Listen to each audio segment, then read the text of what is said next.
Sir শুরু করছি universe থেকে, ব্রহ্মাণ্ড থেকে, ইউনিভার্স থেকে শুরু করছি। আস্তে আস্তে আস্তে আস্তে আমরা ইউনিভার্স থেকে সৌরজগৎ, সৌরজগৎ থেকে নক্ষত্রমণ্ডল, নক্ষত্রমণ্ডল থেকে সৌরজগৎ, পৃথিবী, গ্রহ, নক্ষত্র, আস্তে আস্তে আমরা ধীরে ধীরে এগোবো। ঠিক আছে, আস্তে বুঝতেই পারবে স্যার কি করবো। চলো,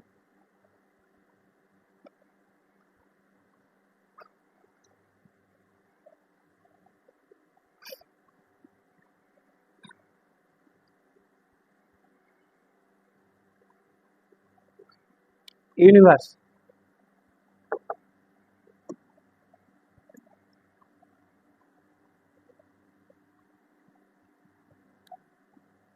আচ্ছা স্যার, ইউনিভার্স ব্রহ্মাণ্ড জানা আছে? ইউনিভার্স ব্রহ্মাণ্ড জিনিস কি, কি নিয়ে গঠিত?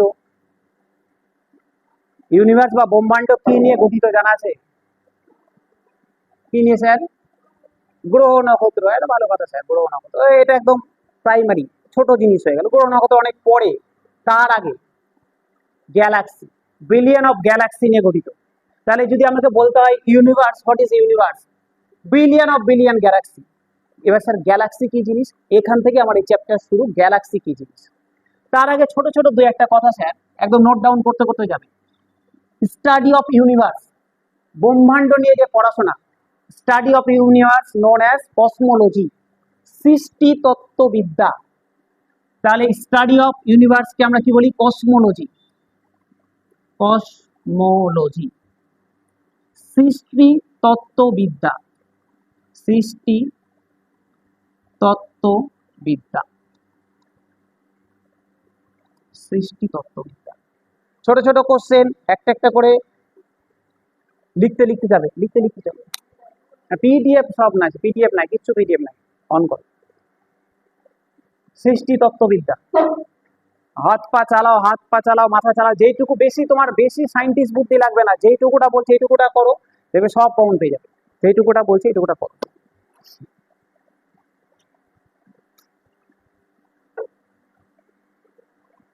সৃষ্টি তত্ত্ববিদ্যা হয়েছে। আচ্ছা, যদি বলে ইউনিভার্সের এখন পর্যন্ত ইউনিভার্সের বয়স কত হয়েছে জানা আছে? ইউনিভার্স কতদিন পুরনো জানা নেই স্যার, জানা নেই। 13.6 বিলিয়ন ইয়ার, 13.6 বিলিয়ন ইয়ার হচ্ছে ধরা হয়। এবার স্যার এটা তো স্যার এগুলো সব হাইপোথিসিস, হাইপোথিসিস এগুলো, এগুলো হচ্ছে হাইপোথিসিস, নট থিওরি। থিওরি আর হাইপোথিসিসের মধ্যে পার্থক্য আছে, আমরা আস্তে আস্তে এগাবো, বুঝতে পারবো পার্থক্য কি জিনিস। এইগুলো হাইপোথিসিস, যেটা প্রমাণ হয়নি। এগুলো আমাদের একটা ধারণা, একটা থিওরি, মানে অন টাইপ অফ থিওরি বলতে পারো, যেগুলো আমরা ভেবে রেখেছি বিভিন্ন লজিককে কাজে লাগিয়ে যে এত সাল হতে পারে। এবার স্যার কিসের ওপর বিস্তার করে এই সালটাকে বের করা হয়েছে? কিসের ওপর? আমি বলে তো দিলাম যে আমাদের ইউনিভার্স প্রায় 13.6 বিলিয়ন তার বয়স। এবার 1 বিলিয়ন মানে কত বছর? 1 বিলিয়ন মানে কত বছর? 1 বিলিয়ন সমান 1 বিলিয়ন সমান 100 কোটি, একদম ঠিক। 1 বিলিয়ন সমান 100 কোটি। তাহলে 13.6 বিলিয়ন, তার মানে মোটামুটি স্যার 1300-1400 কোটি বছর। ঠিক আছে, তো এবার এটাকে আমরা বের করলাম কিভাবে? জানার তো কিছু সোর্স আছে। বলছে একটু সোর্স আছে স্যার, দুটো সোর্সের কথা বলি। এক হচ্ছে বলা হয়, একটু পরে আর একটু ভালো করে বুঝতে পারবে, বলা হয় আমাদের এই ব্রহ্মাণ্ড প্রতিনিয়ত এক্সপান্ড করছে, বড় হচ্ছে, তার আয়তন বৃদ্ধি পাচ্ছে। এই যে তার আয়তন বৃদ্ধি পাওয়ার রেট এবং বর্তমানে যেভাবে বৃদ্ধি পাচ্ছে সেই রেট অনুযায়ী ক্যালকুলেট করে বলা হয়েছে এটা এত বছর পুরনো।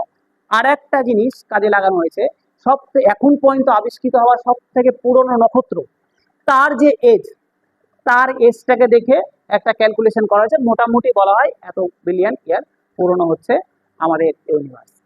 ঠিক আছে, ইউনিভার্স থেকেই স্যার এবার যখন এর মধ্যে ঢুকবো, শুরু হয়ে যাবে স্যার গ্যালাক্সি নিয়ে কথা। Galaxy,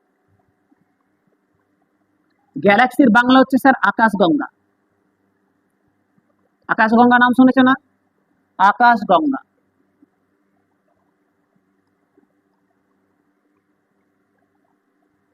আকাশগঙ্গা, Galaxy আকাশগঙ্গা। আস্তে আস্তে এবার আকাশগঙ্গা জিনিসটা কি বুঝবো স্যার? আকাশগঙ্গা ছবি কি আছে না আছে সব দেখাচ্ছি। আকাশগঙ্গা মানে স্যার গ্রুপ অফ স্টার, তারাদের সমষ্টি হচ্ছে আকাশগঙ্গা। এবার স্যার মনে হবে স্যার তারাদের সমষ্টিকে তো নক্ষত্রমণ্ডল বলে, তারামণ্ডল বলে। তারাদের সমষ্টিকে তারামণ্ডল নক্ষত্রমণ্ডল বলে, কিন্তু তারামণ্ডলের সাথে গ্যালাক্সির একটা পার্থক্য আছে।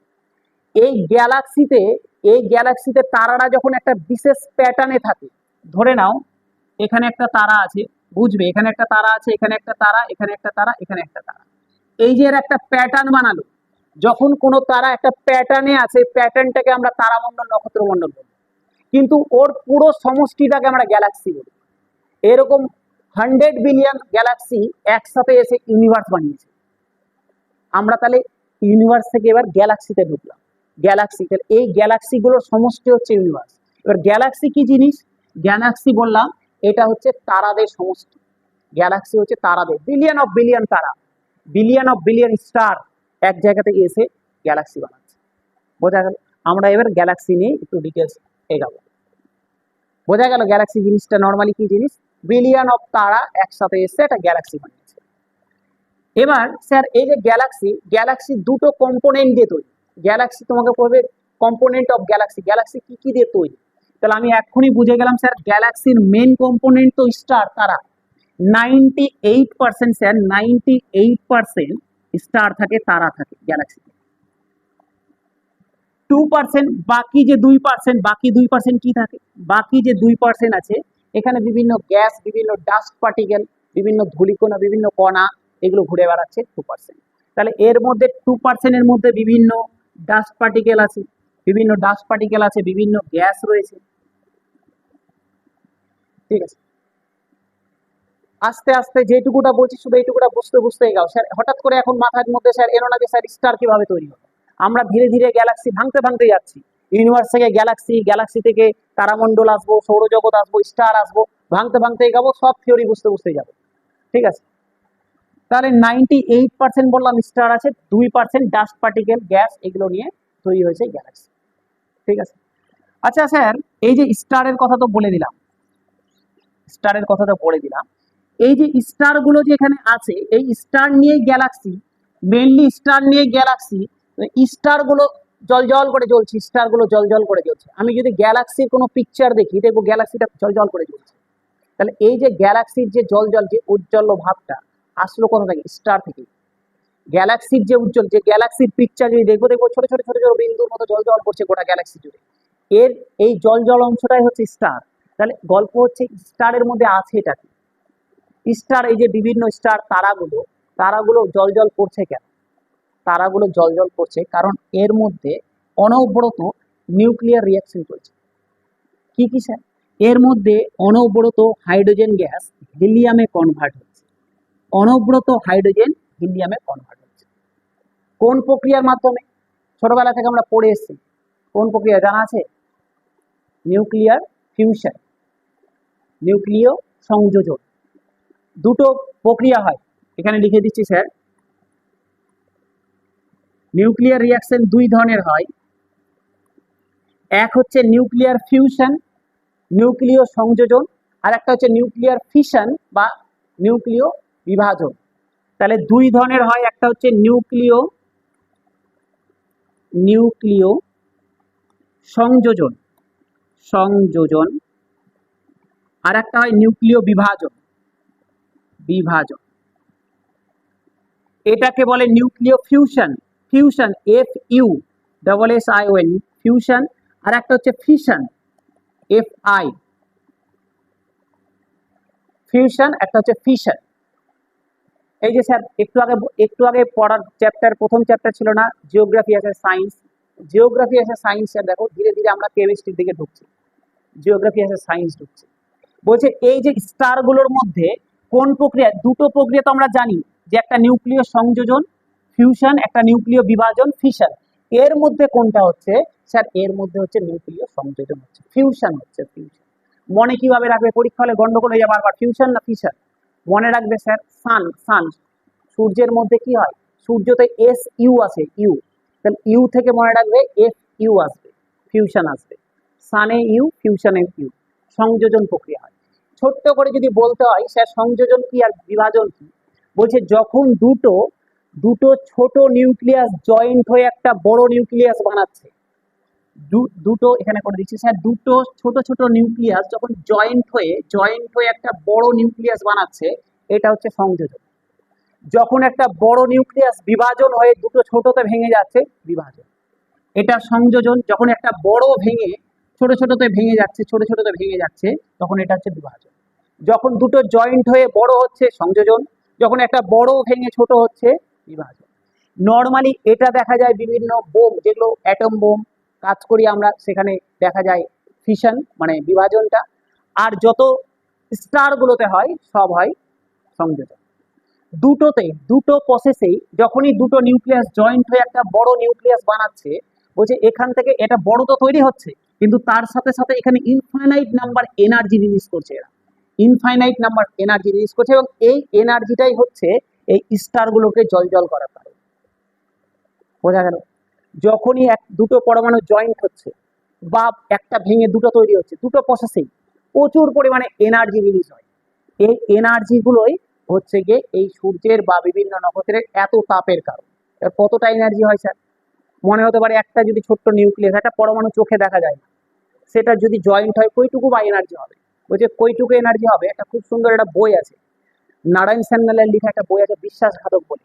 ঠিক আছে, ওখানে খুব সুন্দরভাবে বর্ণনা করা আছে। একটা ছোট্ট করে বলি, এ রিলেটেড থিওরি, তেজস্ক্রিয়তা রিলেটেড। বলছে ধরে নাও, এটা সাধারণ পাবলিককে বোঝানোর জন্য বলেছে। ধরে নাও তুমি একটা কোনো মাঠ আছে, এটা স্টেডিয়াম আছে খেলার, তুমি একটা কোনো সিটে বসে খেলাটা দেখছো। একটা ছোট ছোলা বা বাদাম স্টেডিয়ামের ঠিক মাঝে, যেখানে হয়তো ক্রিকেটার ব্যাট ধরে, ওখানে রাখা আছে। তোমাকে বললো তুমি ওই বাদামটা দেখো সিট থেকে, তুমি দেখতে পাবে না। আমি ধরে নিলাম খুব একদম সূক্ষ্মভাবে দেখতে পাচ্ছ, একদম নগণ্য। সেটাকে কয়েক লক্ষ ভাগে বাদামটাকে ভেঙেছো। এবার তোমাকে বলেছে এক একটা টুকরো দেখো, জাস্ট ইমাজিন করো কতটা ছোট হতে পারে। ওই বাদামটাকে কয়েক লক্ষ ভাগে ভেঙেছে, এবার এক একটা ভাগকে তোমাকে বলছে দেখো, ওর দিকে অবজার্ভ করো। তুমি দেখতে পাবে না, তাও দেখলাম দেখতে পাচ্ছ, কোনো রকম নগণ্য হলেও দেখতে পাচ্ছ। এবার ওই নগণ্যটাকে বললো আরো কয়েক হাজার ভাগে ভাঙো, তার থেকেও ছোট্ট একটা পরমাণু নিউক্লিয়াস। বলছে এইটুকুটাকে যদি আমি কোনো একটা পরমাণু থেকে, যদি একটা প্রোটন আছে, পরমাণুর ভিতরে প্রোটন থাকে, নিউট্রন থাকে, যদি একটা ওর থেকেও ছোট একটা প্রোটন, বলছে একটা পরমাণু থেকে যদি একটা প্রোটন বের করে নিতে পারি কোনো কারণে, যদি আমি বের করতে পারি, তাহলে ওটা ব্লাস্ট করে যে শক্তিটা তৈরি হবে, ভাবো ওইটুকুটা একটা প্রোটন যদি বের করতে পারি, যে শক্তিটা তৈরি হবে সেটা প্রায় 3000 টন কয়লা পুড়িয়ে যে শক্তি তৈরি হয় তার সমান। 1 টন মানে বুঝতে পারছো 1000 কেজি। 3000 টন কয়লা পোড়ালে যে শক্তিটা তৈরি হবে, ওই একটা ছোট্ট প্রোটনকে বের করতে পারলে ওর থেকে বেশি এনার্জি রিলিজ করবে। তো এটাই অনবরত ঘটছে। তোমার হচ্ছে হাইড্রোজেন থেকে হিলিয়ামে ট্রান্সফার হচ্ছে, এনার্জি রিলিজ হচ্ছে, এবং এই জন্যই বিভিন্ন স্টারগুলো জ্বলজ্বল করছে।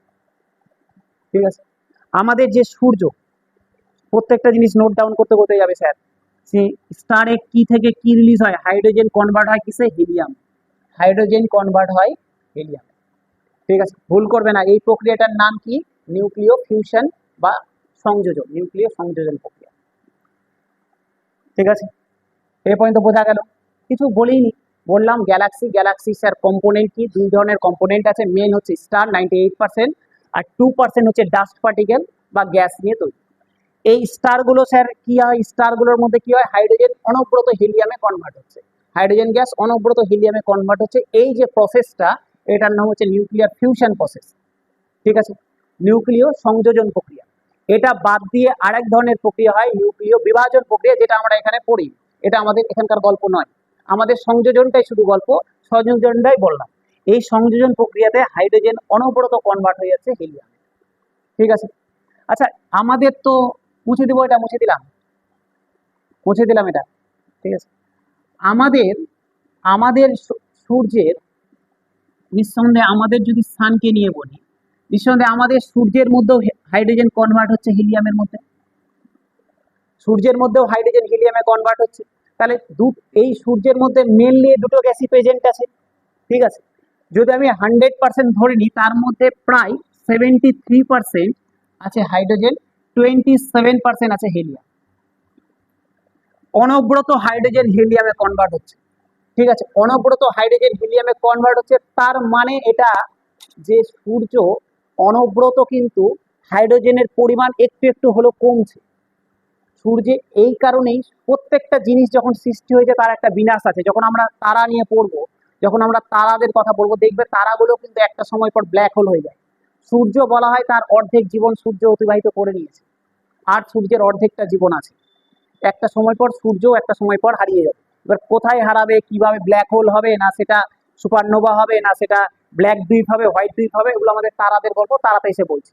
কিন্তু এইটুকুটা তো শিওর যে সূর্যের মধ্যে থেকে হাইড্রোজেন হিলিয়ামে কনভার্ট হচ্ছে এবং একটা সময় পর এটা ধীরে ধীরে রেটটা চেঞ্জ হবে। যখনই চেঞ্জ হবে সূর্য তার ঔজ্জ্বল্যটা নষ্ট হবে ধীরে ধীরে। ঠিক আছে, তো এইটা সূর্যের গল্প। আচ্ছা স্যার, এবার আসি, মোটামুটি স্যার বুঝে গেলাম, প্রাথমিক ধারণা বুঝে গেলাম গ্যালাক্সি কি জিনিস, গ্যালাক্সিতে কি থাকে।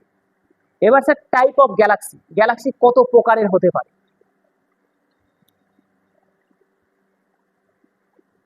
আচ্ছা, এই ইউনিভার্স, স্যার ইউনিভার্স বুঝতেই পারছো, এখানে এর মধ্যে গ্যালাক্সি ঢুকে আছে, এর মধ্যে স্টার ঢুকে আছে, এখানে প্রচুর এরকম স্যার প্রচুর বিলিয়নস অফ বিলিয়ন গ্যালাক্সি একসাথে এসে এরকম একটা ইউনিভার্স বানিয়েছে, যার কোনো শেষ নাই, যার কোনো শুরু নেই। ঠিক আছে, বলা হয় এই ইউনিভার্সটা দিনে দিন বড় হচ্ছে, প্রত্যেক দিন বড় হচ্ছে, অনবরত বড় হচ্ছে, এক্সপান্ড করছে। আসি sir Galaxy, type of Galaxy. বলছে তিন ধরনের গ্যালাক্সি হয় স্যার, তিন ধরনের গ্যালাক্সি হয়, আগে একটু বলে নিই। তিন ধরনের গ্যালাক্সি হয়, একটা হচ্ছে ইরেগুলার গ্যালাক্সি। তিন ধরনের গ্যালাক্সি হয়, টাইপ অফ গ্যালাক্সি বলে তিন ধরনের গ্যালাক্সি। একটা হচ্ছে ইরেগুলার গ্যালাক্সি,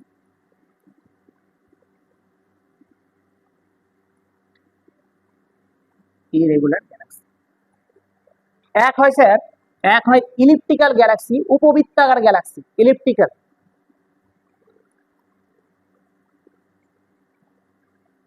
ইলিপ্টিক্যাল গ্যালাক্সি, উপবৃত্তাকার গ্যালাক্সি। থার্ড হচ্ছে স্পাইরাল গ্যালাক্সি, স্পাইরাল গ্যালাক্সি। সর্পিলাকার গ্যালাক্সি, সর্পিলাকার, সর্পিলাকার গ্যালাক্সি, বানানটা কিছু একটা হবে, সর্পিলাকার লিখে দিবে, সর্পিলাকার গ্যালাক্সি। স্যার এই যে ইরেগুলার গ্যালাক্সি মানে যার কোনো শেপ নেই, বলছে এটা এই ধরনের গ্যালাক্সি খুব কম দেখা যায় আমাদের, এই ধরনের গ্যালাক্সি খুব কম দেখা যায়। এর পার্সেন্টেজ যদি বের করি, মোটামুটি 3% আমাদের ইরেগুলার গ্যালাক্সি রয়েছে। ঠিক আছে, 17%, 17% মতো রয়েছে এই ইলিপ্টিক্যাল গ্যালাক্সি, এবং বাকি 80% রয়েছে স্পাইরাল গ্যালাক্সি বা সর্পিলাকার গ্যালাক্সি। সর্পিলাকার গ্যালাক্সি কি জিনিস, একটু ছবি আঁকার চেষ্টা করি এখানে। বলছে ধর না, অ্যাকচুয়ালি গ্যালাক্সি মানে তো গ্রুপ অফ স্টার, স্টার দিয়ে, এবার বলছে ইরেগুলার মানে এর কোনো শেপ থাকবে না, অগোছালো ভাবে স্টাররা রয়েছে, কোনো শেপ নেই, এখানে স্টার, এখানে স্টার, এখানে স্টার, ধরো কোনো শেপ নেই, নিজের ইচ্ছা মতো যেমন ইচ্ছা তেমন ভাবে সাজিয়ে আছে, কোনো শেপ নেই। তাহলে এই ধরনের যেগুলো কোনো শেপ নেই, এই ধরনের গ্যালাক্সিকে বলা হয় ইরেগুলার গ্যালাক্সি। এটাকে তুমি কোনো শেপ আকারে নিয়ে আসতে পারবে না। আর কিছু গ্যালাক্সি আছে যেগুলো উপবৃত্তাকার, ইলিপ্টিক্যাল ওয়েতে আছে, যেমন যেমন ধরো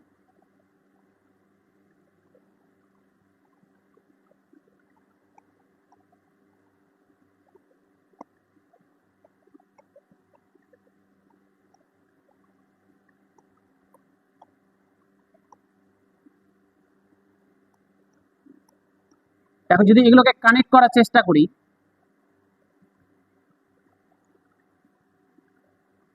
এর একটা ফরমেশন, একটা ইলিপ্টিক্যাল ওয়েতে একটা উপবৃত্তাকার পথে রয়েছে। এই ধরনের গ্যালাক্সির কথাও, এই ধরনের গ্যালাক্সিও খুব কম দেখা যায়, মোটামুটি 17%, 17%-এর আশেপাশে এই ধরনের গ্যালাক্সির এক্সিস্টেন্স রয়েছে। আর এক হচ্ছে স্যার স্পাইরাল গ্যালাক্সি, এটাই ম্যাক্সিমাম, এটাকে বাংলায় সর্পিলাকার গ্যালাক্সি বলে, এটাই ম্যাক্সিমাম আমরা যে গ্যালাক্সিতে আছি এবং আমাদের আশেপাশে যত গ্যালাক্সি আমরা চোখে পড়ে বেশিরভাগটা হচ্ছে স্পাইরাল গ্যালাক্সি। ঠিক আছে, এটা দেখতে কেমন স্যার, এটা দেখতে স্যার কেমন,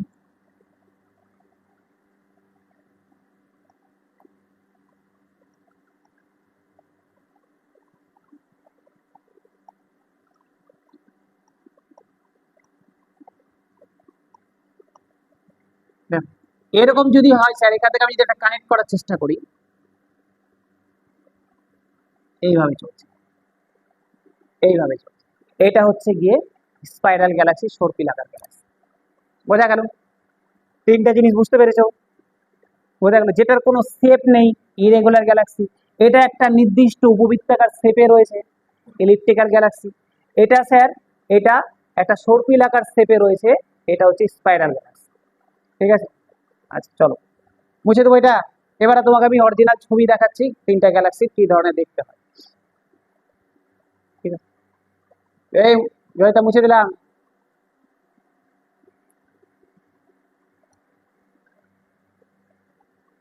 এটা হচ্ছে ইরেগুলার গ্যালাক্সি। দেখে বুঝতে পারছো স্যার কোনো শেপ নেই, একদম হাত পা ছড়িয়ে দিয়েছে নিজের ইচ্ছা মতো, কোনো শেপ নেই। বিলিয়ন অফ স্টার এর মধ্যে রয়েছে, বিলিয়ন অফ স্টার রয়েছে, একদম কোটি কোটি কোটি কোটি কত যে কোটি স্টার রয়েছে খুঁজে পাওয়া মুশকিল, প্রচুর রয়েছে। ঠিক আছে, আচ্ছা এলিপ্টিক্যাল গ্যালাক্সি দেখো, দেখে বুঝতে পারছো স্যার একটা ইলিপ্টিক্যাল ওয়েতে রয়েছে। ঠিক আছে, একটা উপবৃত্তাকার ফরমেশন বানিয়েছে। আর সব থেকে যেটা বেশি রয়েছে সেটা হচ্ছে স্পাইরাল গ্যালাক্সি, সব থেকে বেশি রয়েছে স্পাইরাল গ্যালাক্সি। ঠিক আছে, এটা স্যার হচ্ছে স্পাইরাল গ্যালাক্সি, সব থেকে বেশি আছে এই পোর্শনটা, সমস্যা নেই। আমাদের স্যার আমাদের আমাদের পড়ার জায়গা না ইরেগুলার গ্যালাক্সি না ইলিপ্টিক্যাল গ্যালাক্সি, আমাদের পরের জায়গা হচ্ছে স্পাইরাল গ্যালাক্সি। আমরা পড়বো এই সর্পিলাকার গ্যালাক্সি নিয়ে, আকাশগঙ্গা নিয়ে আমরা পড়বো। ঠিক আছে, তাহলে আমরা নেক্সট হেডলাইন করে দেবো স্পাইরাল গ্যালাক্সি। হেডলাইন করে দাও স্পাইরাল গ্যালাক্সি।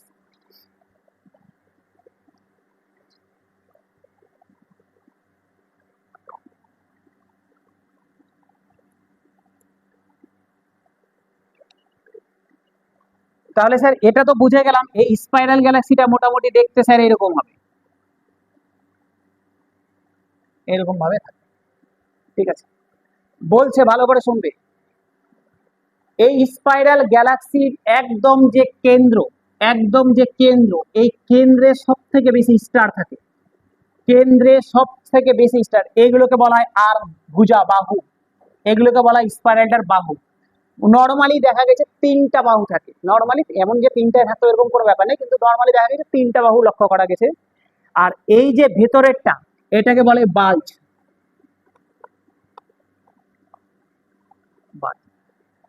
মাথায় রাখবে। একটা স্পাইরাল গ্যালাক্সির যে কেন্দ্র সেটাকে বলা হয় বাল্জ বলে, এবং এর মধ্যে সব থেকে বেশি স্টার থাকে।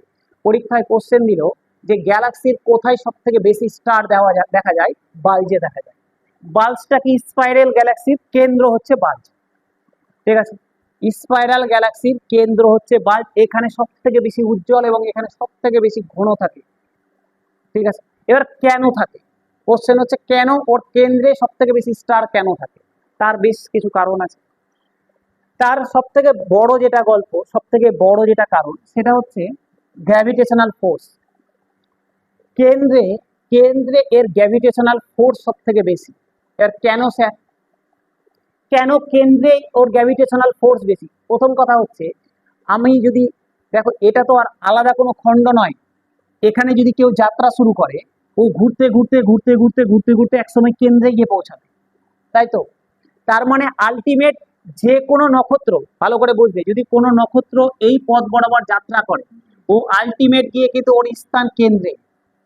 তার মানে আলটিমেট যত একটা গ্যালাক্সিতে যত স্টার আছে ওকে কোনো না কোনো সময় এর কেন্দ্রে গিয়েই থামতে হবে, ওর কেন্দ্রে গিয়েই ওর শেষ।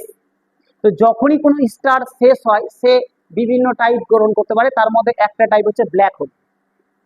আরো অনেক টাইপ হতে পারে, তার মধ্যে একটা টাইপের কথা বললাম ব্ল্যাক হোল। ব্ল্যাক হোল না হয়ে কেউ হয়তো পালসার হলো, কুইসার হলো, কিন্তু ব্ল্যাক হোল একটা প্রমিনেন্ট টাইপ ব্ল্যাক হোল। আমি ব্ল্যাক হোল একটা জিনিস দিয়ে বলছি, ধরে নাও এটা কোন একটা স্টার, আমি এটা কথা বলছি স্যার, এটা কোন একটা স্টার। এই স্টারটাও কিন্তু দেখো এই মহাবিশ্বে কিন্তু সবাই ঘুরছে, কেউ স্থির নয়, সবাই ছোট কোনো একটা ছোট জিনিস বড় জিনিসকে কেন্দ্র করে ঘুরছে, কিন্তু ঘুরছে সবাই। পৃথিবী যেমন ঘুরছে, পৃথিবী সূর্যের চারদিকে ঘুরছে, চাঁদ পৃথিবীর চারদিকে ঘুরছে, পৃথিবী সূর্যের চারদিকে ঘুরছে, সূর্য আকাশগঙ্গাতে ঘুরছে। ঠিক আছে, আকাশগঙ্গা ব্রহ্মাণ্ডে ঘুরছে, সবাই কিন্তু ঘুরছে, কেউ স্থির না। আমরা ছোটবেলা থেকে পড়ে এসছি না যে পৃথিবী সূর্য স্থির, পৃথিবী সূর্যের চারদিকে ঘুরে, এটা আংশিক সত্য কথা। পৃথিবী সূর্যের চারদিকে ঘুরে একদম 100% ঠিক, কিন্তু সূর্য স্থির নয়, সূর্যও ঘুরছে, পুরো সৌরজগৎটা ঘুরছে আকাশগঙ্গাতে, পুরো আকাশগঙ্গা আবার ঘুরছে ব্রহ্মাণ্ডে, কেউ স্থির নয়, সবাই সবার মতো করে ঘুরছে। ঠিক আছে, সবাই সবার মতো করে ঘুরছে। তো গল্প হচ্ছে যদি স্টারটা স্যার এখানে, এটা যদি একটা আকাশগঙ্গা হয়, এটা যদি আকাশগঙ্গা হয়, আকাশগঙ্গার, এটা ধরো আমি এটা বললাম, এটা একটা আকাশগঙ্গা, ঠিক আছে। এই আকাশগঙ্গাটার একদম প্রান্তে আছে আমাদের সৌরজগৎ, একদম শেষ প্রান্তে সৌরজগৎ। এখানে ধরলাম এটা একটা সূর্য, এটা সূর্য। তাহলে এই সূর্যটাও এখান দিয়ে অনবরত ঘুরছে, এই চারিদিকে ঘুরছে। বলছে এক ভালো করে শোনো, এই সৌরজগৎটাও এর চারিদিকে আকাশগঙ্গাকে কেন্দ্র করে ঘুরে যাচ্ছে। বলছে একবার একবার সূর্যের আকাশগঙ্গার চারিদিকে একবার ঘুরে আসতে সময় লাগে, পৃথিবী সূর্যের চারিদিকে ঘুরতে কত সময় লাগে? 365 দিন। তো এইরকমই সূর্যের একবার আকাশগঙ্গার চারিদিকে ঘুরে আসতে সময় লাগে 2.5 22.5 এত মিলিয়ন থেকে শুরু করে 25 মিলিয়ন বছর, এত ইয়ার, মানে প্রায় 22.5 কোটি থেকে 25 কোটি বছর লাগে সূর্যের একবার আকাশগঙ্গার চারিদিকে ঘুরতে। বোঝা গেল? এই সালটাকে বলা হয় কসমিক ইয়ার। পরীক্ষায় কোশ্চেন দেবে 1 কসমিক ইয়ার সমান কত বছর? অপশন 22.5 কোটি থাকতে পারে, অপশন 25 কোটি থাকতে পারে, ঠিক আছে। এটা হচ্ছে কসমিক ইয়ার।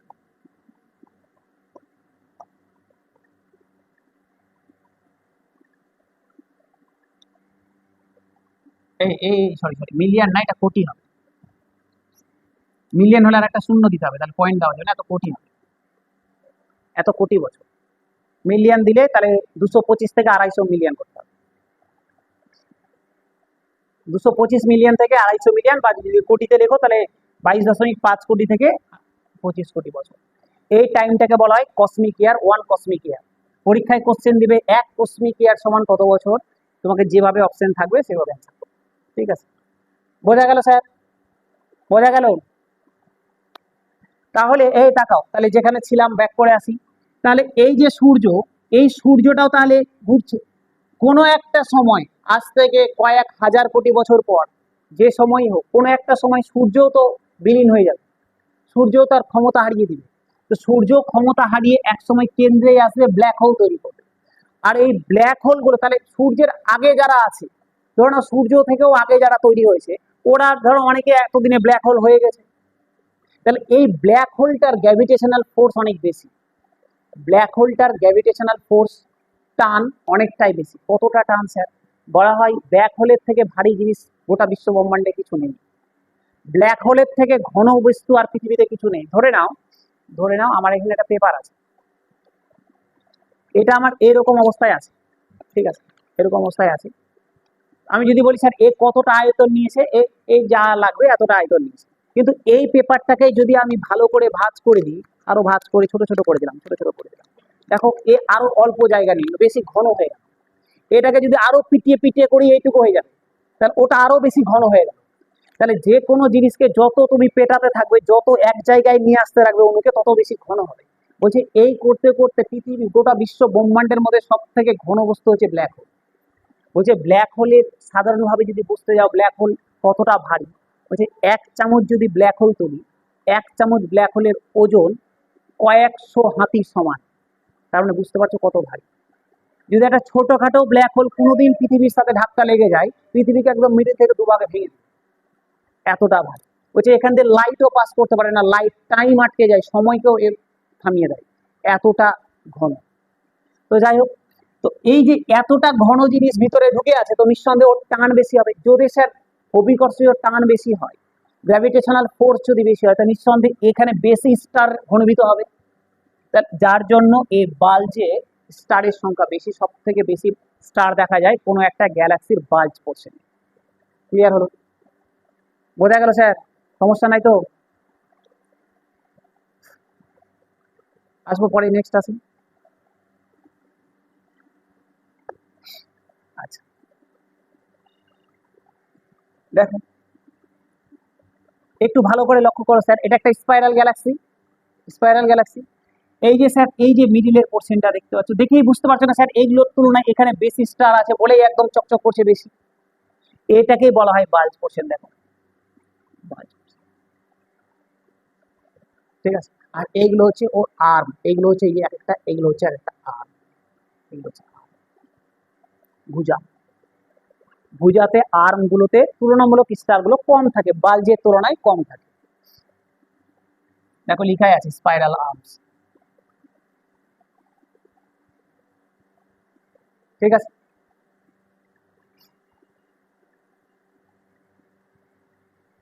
হাইপোথিসিসে আসার আগে এবার শোনো। এবার স্যার গ্যালাক্সি তো বুঝে গেলাম মোটামুটি, এবার একটু ধারণা হয়ে গেছে গ্যালাক্সি জিনিস কি, গ্যালাক্সি কি, কোথায় কোথায় স্টার থাকে, কি থাকে না থাকে বুঝে গেছি। এবার গল্প হচ্ছে আমাদের গ্যালাক্সির নাম। আমরা আমাদের সৌরজগৎ তাহলে এরকম একটা গ্যালাক্সিতে আছে, আমাদের পৃথিবী এরকম একটা গ্যালাক্সিতে আছে, তাহলে আমাদের গ্যালাক্সিটার নাম কি জানা আছে কারো? মিল্কি ওয়ে, একদম ভেরি গুড স্যার। আমরাও একটা কোনো না কোনো গ্যালাক্সিতে আমরাও বর্তমানে রয়েছি, আমাদের গ্যালাক্সিটার নাম হচ্ছে মিল্কি ওয়ে। না জানলে লিখে রাখো sir, Milky Way. Milky Way, আমাদের গ্যালাক্সির নাম হচ্ছে মিল্কি ওয়ে।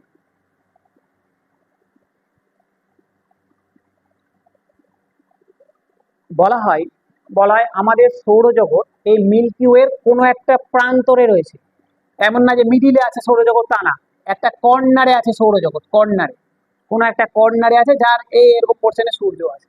ভাবছো এটা একটা সূর্য, এর চারিদিকে নক্ষত্রমণ্ডল, তারামণ্ডল, তারপরে গ্রহ আছে, এই পুরো সৌরজগৎ ঘুরছে মিল্কি ওয়েতে, এই পুরো মিল্কি ওয়ে এর পুরো আকাশগঙ্গা ঘুরছে বিশ্ব ব্রহ্মাণ্ডে। এই কল্পনারও বাইরে, তুমি ভাবতে গেলে ভাবানো বাইরে পড়ে যাবে, কত বড় জিনিস। তো যাই হোক স্যার, আমাদেরটার নাম হচ্ছে মিল্কি ওয়ে। এবার গল্প, এটা যদি আমাদের গ্যালাক্সি হয় মিল্কি ওয়ে, তাহলে আমাদের সব থেকে কাছের গ্যালাক্সির নাম কি? আমাদেরটার নাম তো মিল্কি ওয়ে, ঠিক আছে, তো নিঃসন্দেহে আমাদের কোনো একটা কাছের, এটা বাদ দিয়ে আরো কাছাকাছি কোন গ্যালাক্সি আছে?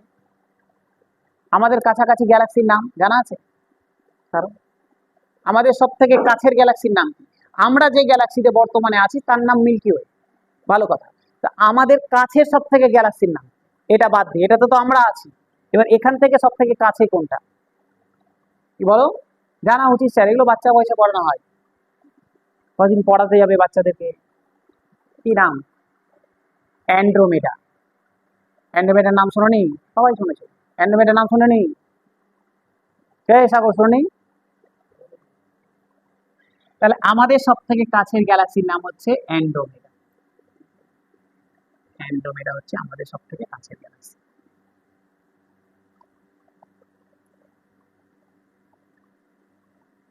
অ্যান্ড্রোমেডা হচ্ছে আমাদের সব থেকে কাছের গ্যালাক্সি। কতটা কাছে স্যার? কতটা কাছে স্যার? ইচ্ছা করলে কি আমরা অ্যান্ড্রোমেডা থেকে ঘুরে আসতে পারবো? আমরা ধরে নাও মিল্কি ওয়ে এখানে আছে, এটা ধরো নাও পৃথিবী, সাপোজ ধরো স্যার, সাপোজ ধরো এটা পৃথিবী, এটা পৃথিবী। কারো ইচ্ছা হলো যে এবার দুর্গাপূজার ছুটি আছে, চলো 15 দিনের ছুটিতে একটু অ্যান্ড্রোমেডা থেকে ঘুরে আসি, ঠিক আছে, এবার রকেটে করে যে যাবো ঘুরে আসবো, স্টারলিং ছাড়ছে, এত এত রকেট ছাড়ছে, তো যাই একটু অ্যান্ড্রোমেডা থেকে ঘুরে আসি, ঘুরে আসি। কতটা কাছে, কতটা কাছে ভাবো, ভাবাচ্ছি। ব্রহ্মাণ্ডে স্যার মহাকাশ বিজ্ঞানে ছোট বলে কিছু হয় না, কতটা কাছে। আচ্ছা, আলোর স্পিড জানা আছে কারো? আলো কত দূরত্ব যায় এক সেকেন্ডে? আলোর স্পিড হচ্ছে 3 × 10⁸ মিটার পার সেকেন্ড। একটু পরে লিখে দিচ্ছি, এখন লিখতে হবে না। মানে এক সেকেন্ডে আলো 3 লাখ কিলোমিটার যায়, 3 লাখ। এই যে আমার কথা বলতে বলতে আলো কিন্তু কয়েক সেকেন্ড হয়ে গেছে, কয়েক লাখ কিলোমিটার আলো চলে গেছে। ভাবো এখান থেকে কলকাতার দূরত্ব মাত্র 300 কিলোমিটার, 3 লাখ কিলোমিটার যায় আলো এক সেকেন্ডে, বলে আলোর থেকে বেশি স্পিড সম্ভব নয়। তো আলোর এই স্পিড নিয়ে এক সেকেন্ডে 3 লাখ যায়, তাহলে ভাবো তো 1 মিনিটে কত যাবে, 1 ঘন্টায় কত যাবে, 1 দিনে কত যাবে, 1 সপ্তাহ, 1 মাস, 1 বছরে আলো কত যাবে। আলো এই স্পিড নিয়ে, আলোরই আমাদের সব থেকে কাছের যেটা গ্যালাক্সি, আলোর যেতে সময় লাগবে প্রায় 45 লাখ বছর। বুঝতে পারছো কতটা কাছে আছে? আলো এক সেকেন্ডে 3 লাখ কিলোমিটার যায়, এই স্পিড নিয়ে আলোর এখান থেকে এখানে যেতে সময় লাগবে 45 লাখ বছর। তার মানে কতটা কাছে আছে বুঝতেই পারছো। ঠিক আছে, বললাম ব্রেন ফেটে যাবে ভাবতে গেলে, হাত থেকে ভাবনার বাইরেই রাখি। তো এটা হচ্ছে আমাদের সব থেকে কাছের গ্যালাক্সি, ঠিক আছে। আচ্ছা স্যার, বুঝে তো গেলাম এটা সব থেকে কাছের গ্যালাক্সি। এবার একটা নতুন কনসেপ্টে আসি। তো এরকম দুটো গ্যালাক্সি হলো, আমি ধরলাম এখানে আরো একটা গ্যালাক্সি আছে, সাপোজ ধরো এখানে একটা আছে, এরকম আর একটা গ্যালাক্সি আছে। বলছে এইরকম 3টা গ্যালাক্সির সমষ্টিকে একসাথে বলা হয় সুপার ক্লাস্টার। পরীক্ষায় দিবে, what is super cluster? Super cluster কি জিনিস? Super cluster combination of 3 Galaxy. তাহলে এই তিনটা যে কোনো তিনটা গ্যালাক্সি যখন কম্বিনেশন নিয়ে আসি একসাথে বলা হয় সুপার ক্লাস্টার। তাহলে এখানে লিখে রাখো, এই তিনটা গ্যালাক্সির কম্বিনেশন হচ্ছে super cluster. Super cluster, super cluster. এটা কি? এটা হচ্ছে তিনটা গ্যালাক্সির কম্বিনেশন।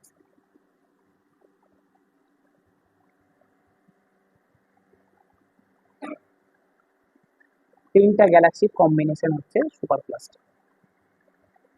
ঠিক আছে।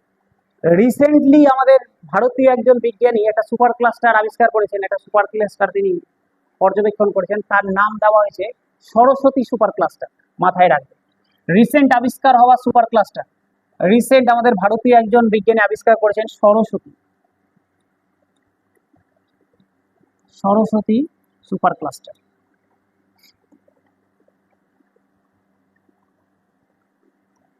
এটা সব থেকে রিসেন্ট আবিষ্কার হওয়া সুপার ক্লাস্টারটা হচ্ছে সরস্বতী সুপার ক্লাস্টার।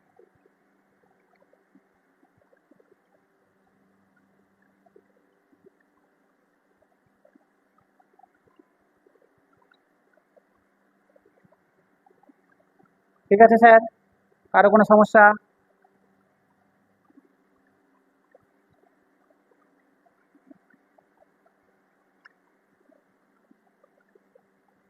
কারো কোনো সমস্যা আছে? নেই। সরস্বতী সুপার ক্লাস্টার বুঝে গেলাম যে স্যার এরকম তিনটা গ্যালাক্সির কম্বিনেশনকে আমরা সুপার ক্লাস্টার বলি। রিসেন্ট ভারতীয় বিজ্ঞানী দ্বারা আবিষ্কার করা একটা সুপার ক্লাস্টার হচ্ছে সরস্বতী সুপার ক্লাস্টার। আচ্ছা, নেক্সট চলে আসি। আচ্ছা, আমাদের তো স্যার পড়ে নিলাম স্যার আমাদেরটার নাম মিল্কি ওয়ে। খুব ভালো কথা, ভুলবে না কিন্তু, আমাদেরটার নাম মিল্কি ওয়ে, আমাদের সব থেকে কাছেরটার নাম হচ্ছে অ্যান্ড্রোমেডা। একদম ভালো কথা। এবার আসি sir hypothesis related to universe. এই ইউনিভার্স, এই ব্রহ্মাণ্ড রিলেটেড কিছু হাইপোথেসিসের উপর। কেমন হাইপোথেসিস বলছে স্যার? কেমন হাইপোথেসিস আর থিওরির মধ্যে পার্থক্য কি? বলছে হাইপোথেসিস আর থিওরির মধ্যে পার্থক্য কি? হাইপোথেসিস আর থিওরি একই টাইপের জিনিস, পার্থক্য এইটুকুটা, যখন কোনো আমি একটা তত্ত্বকে প্রমাণ করে দিই দেন ওটা থিওরি তত্ত্ব হয়ে গেল, প্রমাণিত হয়ে গেল। যখন আমি তার পিছনে প্রমাণ দিতে পারি, আমি শুধু লজিক দেখে রেখে দিয়েছি, এটা প্রমাণ করতে পারিনি, তখন সেটা হাইপোথেসিস হিসাবে কাজ করবে। এইরকমই কিছু হাইপোথেসিস ইউনিভার্স রিলেটেড আমরা আস্তে আস্তে এবার দেখবো যে কি জিনিস। বলছে প্রথমে একজন বিজ্ঞানী আসলেন টলেমি। টলেমির নাম শুনেছো? কে শুনে নেই? জিওগ্রাফি কার ছিল? হ্যাঁ, টলেমি ভূগোলই তো বলছি। টলেমির লেখা বইয়ের নাম কি? বলো সজল। ভূগোল না? আচ্ছা যাই হোক স্যার, টলেমির নাম স্যার, টলেমির হাইপোথেসিস থিওরি। টলেমি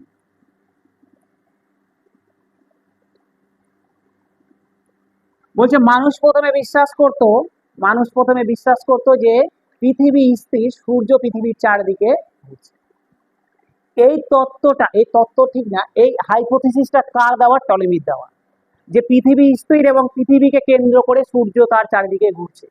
পৃথিবী স্থির এবং এই পৃথিবীকে কেন্দ্র করে সূর্য তার চারিদিকে ঘুরছে।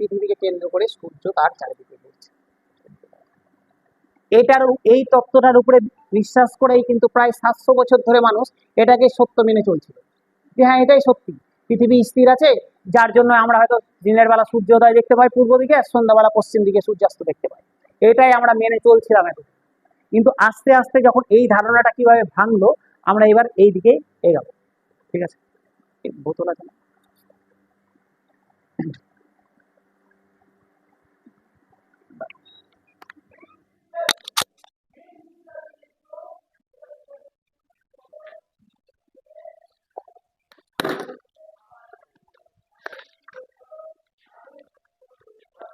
এই বই ইটা নিয়ে আসো তো, বোতলটা একটু জলটা। আর এই স্যারকে নিয়ে আসো, আমি বলছি।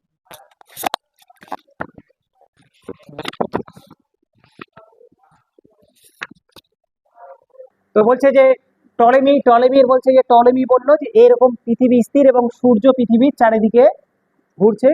কোন পথে স্যার? বৃত্তাকার পথে রাউন্ড খাচ্ছে। এটা টলেমির কথা। এই কথাটাকে আমরা মেনে চললাম যুগের পর যুগ, বছরের পর বছর, যে হ্যাঁ এটাই সত্য। তারপরে একজন আসলেন, যার নাম হচ্ছে কোপানিকাস। কোপানিকাসের কথা আমরা সবাই পড়েছি। কোপানিকাস আসলো নেক্সট।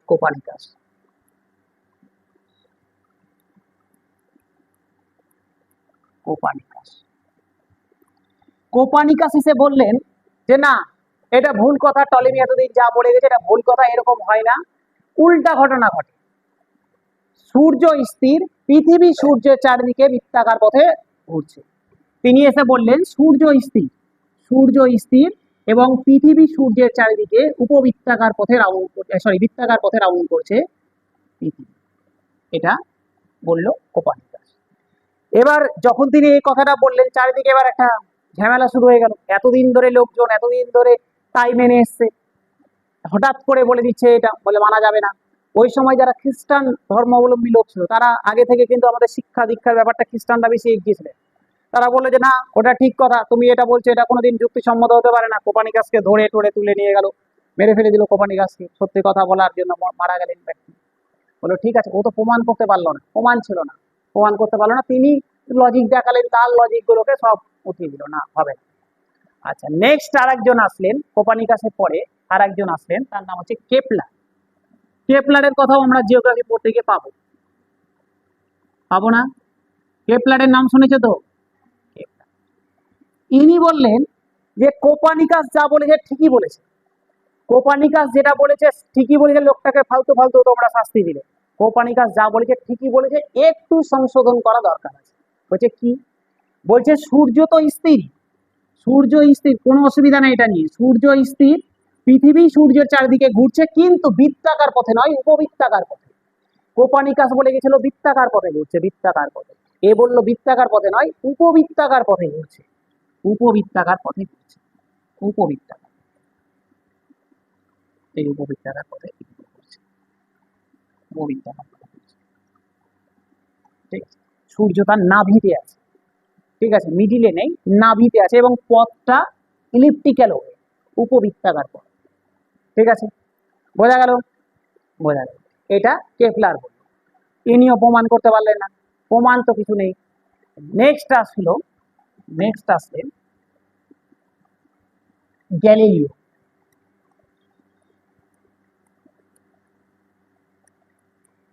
গ্যালিলিওর নাম তো শুনেছো? গ্যালিলিও তার তৈরি করা দূরবীক্ষণ যন্ত্র দিয়ে তিনি প্রমাণ করে দেখালেন যে হ্যাঁ, এতদিন ধরে কোপানিকাস বা কেপলার যে কথা বলে এসছে সেটাই সত্য, যে পৃথিবী ঘুরছে সূর্যের চারিদিকে, বিভিন্ন গ্রহরা সূর্যকে কেন্দ্র করে ঘুরছে। গ্যালিলিও তার দ্বারা আবিষ্কার হওয়া যন্ত্র দিয়ে, দূরবীক্ষণ দিয়ে দেখিয়ে দিল। এই কথাটাও মানতে পারলো না কিন্তু লোকজন। ও যখন প্রমাণ করে দেখিয়ে দিচ্ছে, তারপরে লোকজন বলছে না, গ্যালিলিওকে তুলে নিয়ে গিয়ে জেলে বন্দি করে দিল। এবং এমন একটা জেলে বন্দি করেছিল, যে জেলে এক ফোঁটা কখনো সূর্যের আলো ঢুকবে না, মানে এত অন্ধকার ঘরে রেখেছে ওকে, কোনো আলো ঢোকার কোনো জায়গা না। ওই জন্য একটা সময় পর, বেশ অনেক বছর জেলে ছিল, একটা সময় পর তিনি অন্ধ হয়ে মারা যান, অন্ধ হয়ে গেছিল। তুমি ভাবো তো, তোমাকে যদি কয়েক বছর ধরে, বছরের পর বছর তুমি সূর্যের আলো দেখো না, আলো বলতে কি জিনিস, আলো কি জিনিস দেখো না, অন্ধকারে আছো বছরের পর বছর, অটোমেটিক চোখ কাজ করা বন্ধ করে দেবে। তিনি অন্ধ হয়ে গেছিলেন, অন্ধ হয়ে জেলের মধ্যেই মারা যান। তাহলে গ্যালিলিও মারা গেল। তারপর গ্যালিলিও মারা যাওয়ার পর গ্যালিলিও তো প্রমাণ করে দিয়েছে, এবার প্রমাণ কতদিন থেমে থাকবে? একটা সময় পর বাইরে আসলোই, তার প্রমাণটাকে মান্যতা দেওয়া হলো যে না, গ্যালিলিও যেটা দেখিয়েছে তার দূরবীক্ষণ যন্ত্রে সেটাই সত্যি। এরপরে আরেকজনের নাম ইম্পর্টেন্ট, সেটা যে হব্বল। হব্বলটাও পরীক্ষার রেসপেক্টে আমাদের ইম্পর্টেন্ট। হব্বল, স্যার কেন হব্বল ইম্পর্টেন্ট? হব্বল একটা টেলিস্কোপ বানিয়েছিল, হব্বল একটা দূরবীক্ষণ বানিয়েছিল যন্ত্র। এই হব্বলের তৈরি করা দূরবীক্ষণ যন্ত্র ফার্স্ট টেলিস্কোপ, যেটা মহাকাশে পাঠানো হয়। এতদিন ধরে যেগুলো বানানো হচ্ছিল সেটা পৃথিবী থেকে, এখান থেকে দেখা হচ্ছিল। এই টেলিস্কোপটা প্রথম পৃথিবী থেকে নিয়ে গিয়ে মহাকাশে ছাড়া হলো, এবং এখনো হব্বল টেলিস্কোপ মহাকাশে প্রেজেন্ট রয়েছে। এটা হচ্ছে হব্বলের তৈরি করা টেলিস্কোপটার নাম ওনার নামেই দেওয়া, হব্বল টেলিস্কোপ। হব্বল টেলিস্কোপ হচ্ছে প্রথম টেলিস্কোপ যেটা মহাকাশে নিয়ে যাওয়া হয়, লিখে রাখবে। হব্বল টেলিস্কোপ হচ্ছে প্রথম টেলিস্কোপ যেটাকে মহাকাশে নিয়ে যাওয়া হয়। হব্বল টেলিস্কোপ ফার্স্ট টেলিস্কোপ যেটাকে মহাকাশে নিয়ে যাওয়া হয়েছিল।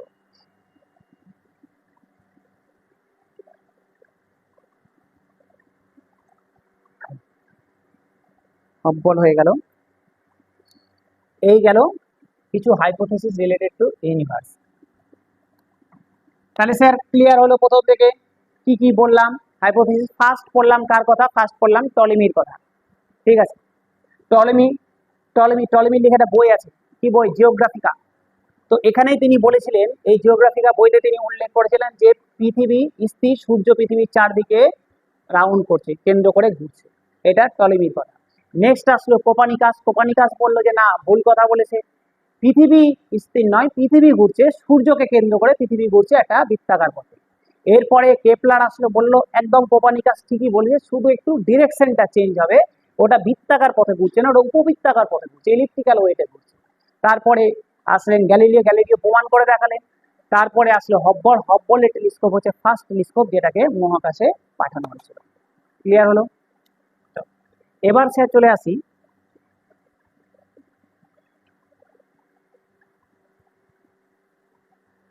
এবার স্যার এই ইউনিভার্স রিলেটেড কিছু থিওরি, তার মধ্যে একটাই থিওরি আমরা পড়বো, সেটা হচ্ছে বিগ ব্যাং থিওরি। বিগ ব্যাং থিওরি আমরা আস্তে আস্তে, এখন প্রথম চ্যাপ্টার যেটা ছিল যে star, earth, star and galaxy, এই যে স্টার রিলেটেড, আর্থ রিলেটেড আমাদের সিলেবাসের ফার্স্ট চ্যাপ্টার ছিল, আমরা আস্তে আস্তে কিন্তু চ্যাপ্টারের মধ্যে ঢুকে গেছি। এবার স্যার স্টার মানে আমরা স্টার পড়লে, আমি শুধু যদি স্টার থেকে শুরু করে দিই, তার পিছনে কিছু জানি না, কোশ্চেন দিয়ে দিল গ্যালাক্সি কি, মানে স্যার গ্যালাক্সি তো ছিল না, ওখানে স্টার লেখা ছিল সিলেবাসে। স্টারের জন্ম কোথা থেকে, স্টার কার অংশ সেটা তো জানতে হবে, স্টারটা গ্যালাক্সির অংশ। এবার স্যার আসি স্যার বিগ ব্যাং থিওরিতে। বিগ ব্যাং থিওরি কি বলছে? বিগ ব্যাং থিওরি হচ্ছে ইউনিভার্স কিভাবে তৈরি হলো, এই যে বিশ্ব ব্রহ্মাণ্ড কিভাবে তৈরি হলো, তারই একটা থিসিস হচ্ছে, তারই একটা হাইপোথিসিস হচ্ছে বিগ ব্যাং থিওরি।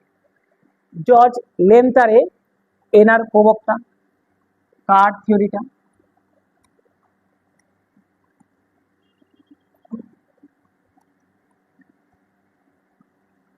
জর্জ লেমাইতারে, অনেকে লেমেনতারে বলে, লেমতারে বলে, যা ইচ্ছা, ঠিক আছে। জর্জ লেমতারে ইনার হচ্ছে, ইনি হচ্ছেন এই থিওরির প্রবক্তা,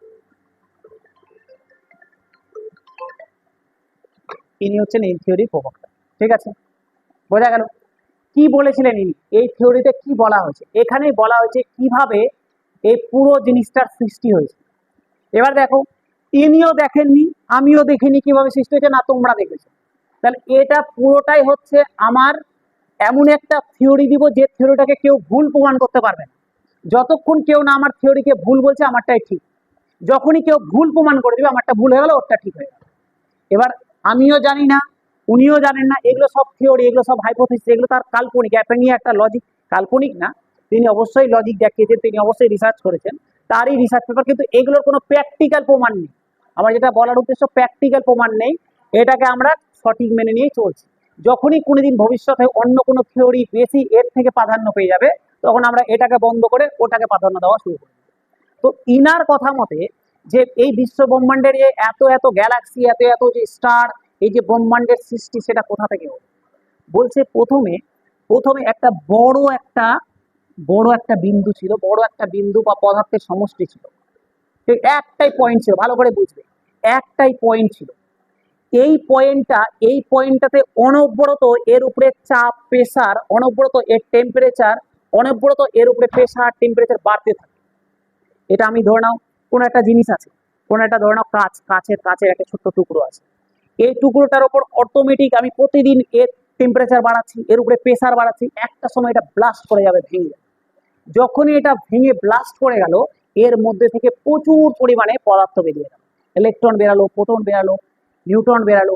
এরা আস্তে আস্তে, ধরো এটা, এই যে এখান থেকে যখন এটা ব্লাস্ট করে গেল, এখান থেকে ইলেকট্রন, প্রোটন, নিউট্রন এগুলো বেরাচ্ছে, এগুলা মার্চ করে একটা কোনো পদার্থ বানিয়ে দিল, কোনো একটা এলিমেন্ট বানালো।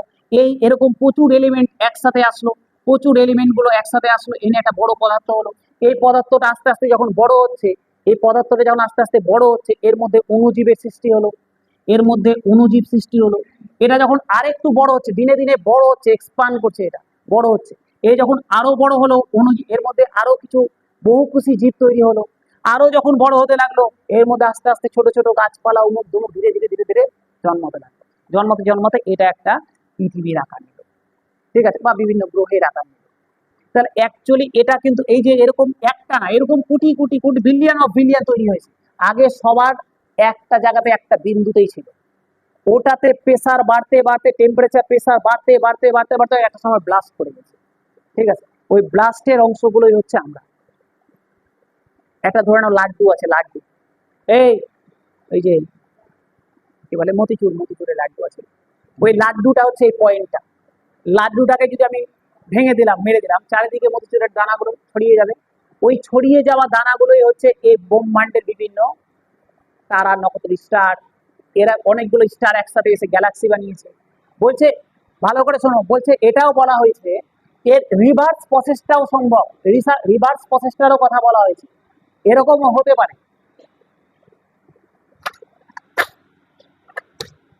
বলছে এরকমও হতে পারে যদি একটা সময় পর আবার যদি এরা একসাথে চলে আসে, যদিও প্র্যাকটিক্যালি সম্ভব না, যদি একসাথে চলে আসে তখন ইউনিভার্স ছোট হতে লাগবে, ছোট হতে হতে আবার সবাই একসাথে চলে আসলো, আবার সবাই একসাথে মার্জ হয়ে আবার ওই একটাই পয়েন্ট চলে আসবে। ওই মতিচুরের দানা যেগুলো পড়িয়ে গেছিল ওগুলো পুড়িয়ে নিয়ে আমি আবার শুনো গোল্লা করে আবার লাড্ডুটা তৈরি হয়ে যাবে, একই রকম। সুপার ক্রঞ্চ বলে রিভার্স ঘটনাটা। তো যাই হোক, বোঝা গেল। তাহলে বিগ ব্যাং থিওরি তাই বলছে যে আগে একটা ছোট্ট একটা পয়েন্ট ছিল, এই পয়েন্টটা যখন ব্লাস্ট করে গেছে তখনই বিভিন্ন জিনিসগুলো সৃষ্টি হয়েছে। বুঝতে পারলেন? চলো দেখা একটু।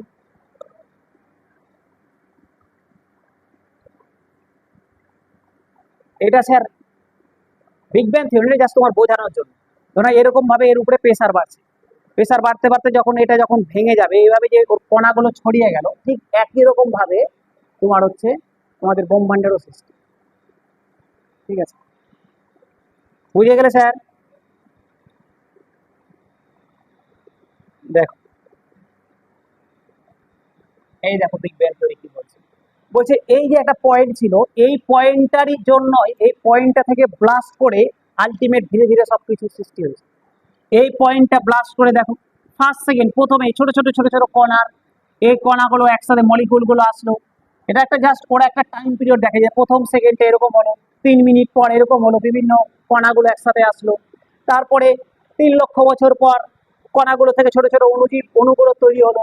তারপরে আবার 1 বিলিয়ন ইয়ার পর সেগুলো আবার বিভিন্ন গ্রহ ফর্মেশনে আসলো, এগুলোতে আবার তারপরে আবার বিলিয়ন অফ বিলিয়ন পর মানুষ, পশু, পাখি, গাছপালা এগুলো তৈরি হচ্ছে। তার মানে অ্যাকচুয়ালি কিন্তু জিনিসটা কিন্তু উৎপত্তি এই জায়গা থেকে ব্লাস্ট করে। বোঝা গেল বিগ ব্যাং থিওরি? বিগ ব্যাং থিওরি প্রবক্তার নাম কি তাহলে? জর্জ লেমটারে হচ্ছে তার প্রবক্তা। ঠিক আছে, বোঝা গেল? সমস্যা নেই? নাই স্যার।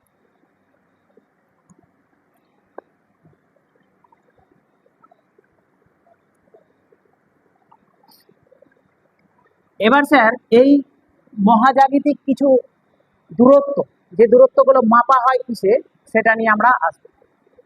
এই দূরত্বগুলো কিসে মাপা? আচ্ছা,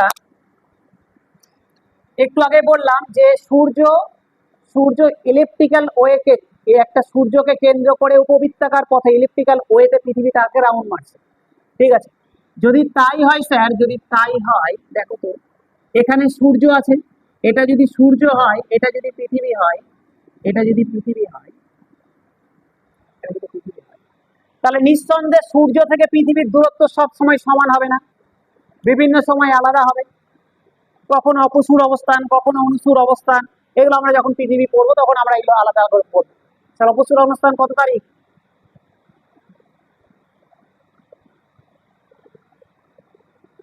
কত তারিখ? কত তারিখ, কোন মাস? আর অনুসূর? জানুয়ারি। উল্টা বলে দিলে স্যার, উল্টা বলে। এটা হচ্ছে স্যার কত তারিখ? অপসূর অবস্থান হচ্ছে জানুয়ারি মাস, এই সরি জুলাই মাস, আর এটা হচ্ছে জানুয়ারি মাস, 3 জানুয়ারি অনুসূর অবস্থান। আচ্ছা, 4 জুলাই 3 জানুয়ারি। ও যেটা বলতে চাইলাম,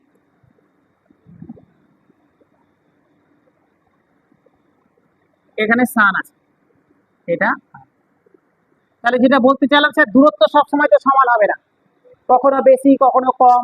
এখানে যখন আছে ম্যাক্সিমাম দূরত্ব, এই যে আস্তে আস্তে দূরত্ব কমছে, এখানে যখন চলে এসছে মিনিমাম দূরত্ব, ঠিক আছে, আর এগুলোতে আস্তে আস্তে কম দূরত্ব, আবার যখন দূরে যেতে লাগলো আবার দূরত্ব বেড়ে গেছে। তাহলে সূর্য থেকে পৃথিবীর দূরত্ব কখনো সমান নয়। হ্যাঁ, তবে একটা অ্যাভারেজ দূরত্ব তো আছে। আমি টোটালটাকে যদি ভাগ করে দিই একটা অ্যাভারেজ দূরত্ব পাবো। স্যার অ্যাভারেজ দূরত্বটা কত? সূর্য থেকে পৃথিবীর অ্যাভারেজ দূরত্বটা কত জানা আছে কারো? কত বলো ভালো করে। 150, 15 কোটি। হ্যাঁ মোটামুটি স্যার ভালো বলেছে, 15 কোটি কিলোমিটার। ঠিক আছে, 15 কোটি কিলোমিটার।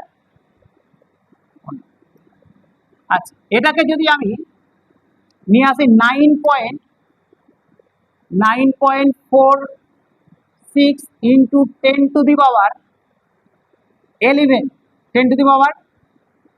10⁻11 মিটার। আচ্ছা স্যার, তাকাও, 9.46 ইন্টু 10⁻11 মিটার। এটাকে যদি স্যার মিটারটাকে কিলোমিটারে নিয়ে আসি তাহলে 3টা কমে যাবে। এটা মিটার ছিল, কিলোমিটারে করলে 9.46 ইন্টু 10⁸ কিলোমিটার আসবে।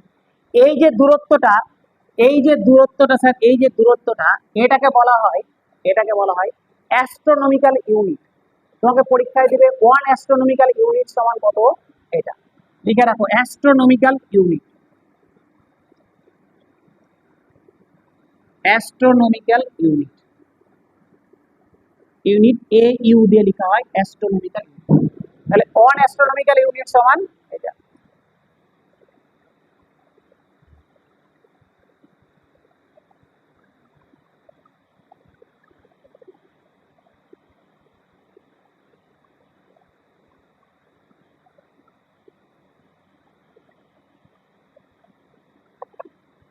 হয়ে গেছে,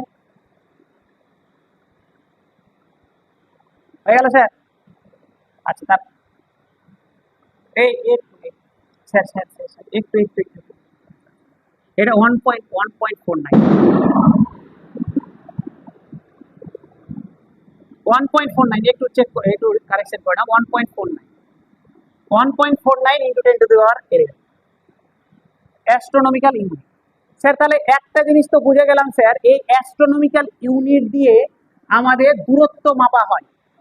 1 অ্যাস্ট্রোনমিক্যাল ইউনিট মানে হচ্ছে, যদি মিটারে বলে তাহলে 1.49 ইন্টু 10⁻11 মিটার, যদি কিলোমিটারে বলে তাহলে 1.49 ইন্টু 10⁸ কিলোমিটার। ঠিক আছে। আচ্ছা, কেন অ্যাস্ট্রোনমিক্যাল ইউনিট নামকরণটা করা হয়েছে? বলছে একটা সংস্থা আছে, ভালো করে শুনবে, একটা সংস্থা আছে যার নাম হচ্ছে IAU, ইন্টারন্যাশনাল অ্যাস্ট্রোনমিক্যাল ইউনিয়ন। একটা সংস্থা আছে, এখানে লিখে দিচ্ছি, লিখে রাখবে, IAU, international astronomical union, international astronomical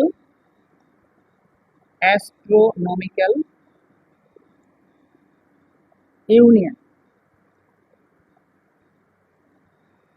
international astronomical union কবে প্রতিষ্ঠা হয়েছে? 1919 সাল, 1990, 1919 সালে এই সংস্থাটা প্রতিষ্ঠা হয়েছে। এই সংস্থাটাই বিভিন্ন নক্ষত্রপুঞ্জের মধ্যে দূরত্ব মাপামাপির দায়িত্ব ছিলেন। এনাদের নাম অনুসারে সংস্থাটার নাম অনুসারে নামকরণ করা হয়েছে অ্যাস্ট্রোনমিক্যাল ইউনিট। ঠিক আছে, 1 অ্যাস্ট্রোনমিক্যাল ইউনিট সমান 1.49 ইন্টু 10⁸8 কিলোমিটার বা মিটারে থাকলে। ঠিক আছে। আচ্ছা, এর হেডকোয়ার্টার কোথায় আছে? এর হেডকোয়ার্টার আছে প্যারিসে। আছে হেডকোয়ার্টার, লিখে রাখবে প্যারিস। কোথায় রয়েছে? প্যারিসে রয়েছে হেডকোয়ার্টার। প্যারিসে আছে এর হেডকোয়ার্টার, লিখে রাখবে। ঠিক আছে। আচ্ছা, একটা তো বুঝে গেলাম স্যার, অ্যাস্ট্রোনমিক্যাল ইউনিট দিয়ে দূরত্ব মাপা হয়, বড় বড় দূরত্ব এটাতে মাপা হয়। আর কোন ইউনিট দিয়ে মাপা হয়? একটা তো বুঝে গেলাম, আর কোন ইউনিট দিয়ে মাপা হয়? আলোকবর্ষ। আলোকবর্ষের কথা আমরা ছোটবেলা থেকে পড়ে এসেছি, লাইট ইয়ার। একটু আগেই বললাম, একটা লাইটের স্পিড কত? 3 ইন্টু 10⁸8 মিটার পার সেকেন্ড। এটা হচ্ছে লাইটের স্পিড। ঠিক আছে। তাহলে 1 সেকেন্ডে আলো এত মিটার যায়, এটাকে কিলোমিটার করলে 10⁵ হয়ে যাবে, 10⁵ কিলোমিটার যায় 1 সেকেন্ডে। তাহলে এই আলোয় এই আলোয় 1 বছরে যে দূরত্ব যাবে সেটা লাইট ইয়ার হবে। 1 বছরে আলো যে দূরত্ব যায় সেটাই লাইট ইয়ার। তাহলে 1 লাইট ইয়ার ইকুয়াল টু, এটা হচ্ছে 9.46 ইন্টু 10⁻15 মিটার। যদি কিলোমিটার করা হয় 9.46 ইন্টু 10⁻12।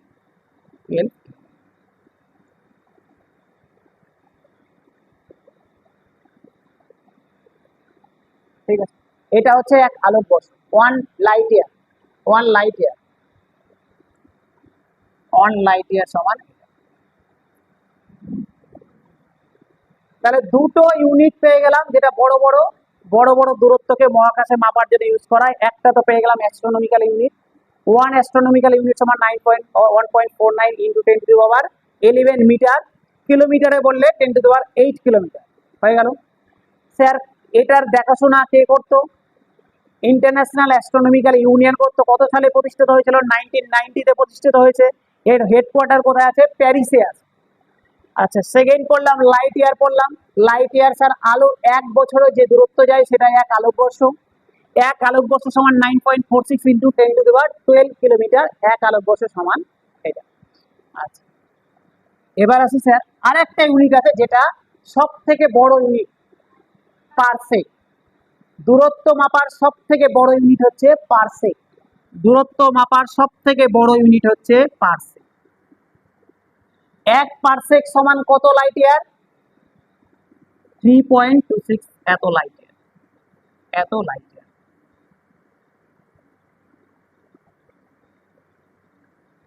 1 পারসেক সমান এত লাইট ইয়ার।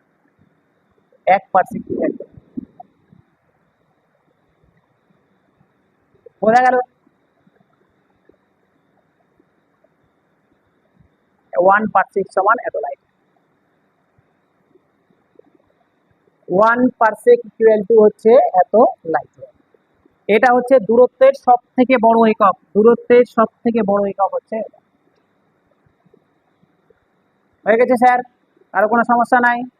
চলো হ্যাঁ, এবার একটু প্রথম থেকে রিক্যাপ করি স্যার কি কি পড়লাম। একটু ভাবো প্রথম থেকে কি কি পড়লাম এ পর্যন্তই। একটু প্রথম থেকে রিক্যাপ করি স্যার। ইউনিভার্স দিয়ে শুরু করলাম। ইউনিভার্স মানে স্যার, ইউনিভার্স মানে হচ্ছে combination of Galaxy, million of গ্যালাক্সির কম্বিনেশন হচ্ছে ইউনিভার্স। স্টাডি অফ ইউনিভার্স কি বলা হয়? কসমোলজি, সৃষ্টি তত্ত্ববিদ্যা। ঠিক আছে, কত বছর আগে ইউনিভার্স তৈরি হয়েছে? প্রায় বলা হয় 13.6 বিলিয়ন ইয়ার এগো ইউনিভার্স তৈরি হয়েছে। তারপরে পড়লাম galaxy. Sir galaxy group of star, স্টারদের কম্বিনেশন হচ্ছে গ্যালাক্সি।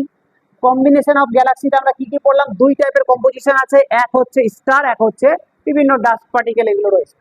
তো এই 98% স্টারই রয়েছে। এই স্টারগুলোর মধ্যে হাইড্রোজেন হিলিয়ামে কনভার্ট হয়, যার জন্য তাদের এত শক্তি। এই হাইড্রোজেন থেকে হিলিয়ামে কনভার্ট হওয়ার ঘটনাটা কোন প্রক্রিয়া? নিউক্লিয়ার ফিউশন, নিউক্লিয় সংযোজন প্রক্রিয়া। ঠিক আছে, আচ্ছা তারপরে কি পড়লাম স্যার? টাইপ অফ গ্যালাক্সি পড়লাম। 3 ধরনের গ্যালাক্সি দেখা যায়। কি কি দেখা যায়? ইরেগুলার গ্যালাক্সি দেখা যায়, এটা খুব অল্প পরিমাণে দেখা যায়, 3% মতো দেখা যায়। তারপরে পড়লাম ইলিপ্টিক্যাল গ্যালাক্সি দেখা যায়, 17% মতো ইলিপ্টিক্যাল গ্যালাক্সি আছে। আর সব থেকে বেশি যেটা আছে স্পাইরাল গ্যালাক্সি বা সর্পিলাকার গ্যালাক্সি, এটা সব থেকে বেশি রয়েছে। ঠিক আছে, কত? 80%-এর মতো এটাই রয়েছে। এই সর্পিলাকার গ্যালাক্সি এবার আমরা পড়তে গেলাম। আমরা যে গ্যালাক্সিতে আছি মিল্কি ওয়েতে, এটাও একটা সর্পিলাকার গ্যালাক্সি।